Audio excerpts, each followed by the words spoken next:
महाराज जी, एक प्रश्न में उड़िया बाबा से किसी ने प्रश्न किया कि महाराज जी, मानसिक पाप क्यों होते हैं। बाबा का 2 शब्दों में उत्तर था कि पूर्व संस्कारों से। और फिर दूसरा प्रश्न था कि यदि कोई मानसिक पाप हो जाए तो उसका क्या प्रायश्चित है।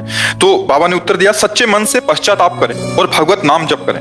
भगवान के नाम जप में अचिंत्य शक्ति है, इससे अनंत जन्मों के पाप विध्वंस हो जाते हैं। नाम में जितने पापों को जलाने की शक्ति है उतने पाप मनुष्य एक जीवन में कर ही नहीं सकता। बाबा का उत्तर था। अब इसमें क्या है कि मानसिक का जो पाप होता है वो मन की मलिनता होती है। जैसे भक्तों का मन भगवान का ही चिंतन करेगा, उनके रूप की, उनकी लीला की, उनके नाम की, उनकी बातों का। और जब हमारे द्वारा अधर्माचरण, जो शास्त्र विरुद्ध आचरण, तो फिर वो गंदी बातों का चिंतन करता है। और जब गंदी बातों का चिंतन करता है तो वही दूसरों पर आरोप लगाने लगता है। जो हमारा मन गंदा होता है ना, तो हमारा मानसिक पाप बनने लगता है। जो हमारा चिंतन होता है, जैसे पूज्य है कोई जिसके हमको रक्षा करनी चाहिए, चरण छूने चाहिए, जैसे बहन है या और भी कोई पूज्य संबंध है, अगर हमारा काम चिंतन गाढ़ है तो चूकेगा नहीं। मन भले शरीर से ना हो पर मन वो गलत भावना कर बैठेगा।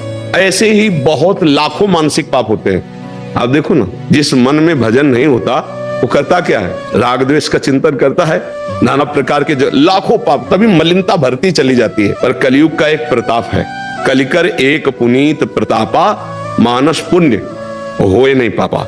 अगर मानसिक पाप का दंड मिलता तो हमारी दुर्गति पक्की थी। पर कलयुग में चूंकि मलिन हृदय अधिक होंगे, इसलिए सिद्धांत बना दिया गया कि जब तक शरीर से पाप नहीं होगा तब तक मानसिक पाप का दंड उसे नहीं दिया जाएगा। अगर कहीं मानसिक पाप का दंड होता तो बहुत बड़ा लगता।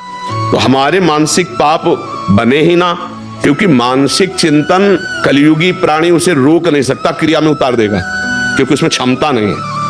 इसीलिए अगर मानसिक चिंतन रुक जाए, जैसे मन ने हमारे कुछ गलत सोचा, अब हमारी क्षमता नहीं कि उसकी सोच को मिटा दे, हमको गलत करना पड़ेगा। वो हमको विवश कर देगा, वो हमें पागल बना देगा। कोआ मदांधो मदना तो रोआ, जहां कामना प्रबल हुई तो आदमी पागल हो जाता है। बाद में वो खुद सोचता है, ग्लानि करता है, यार मुझे नहीं करना चाहिए, ऐसा क्यों हो गया। वो जो कामना जागृत हुई, अब वो कामना संकल्प बन गई तो क्रिया करा के रहेगी।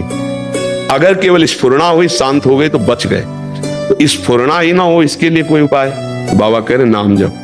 भगवान के नाम जप से सारी मानसिक मलिनता भस्म हो जाएगी। वही चिल्ला चिल्ला के कहते कि राधा राधा राधा राधा हर समय रटते रहो, बच जाओगे।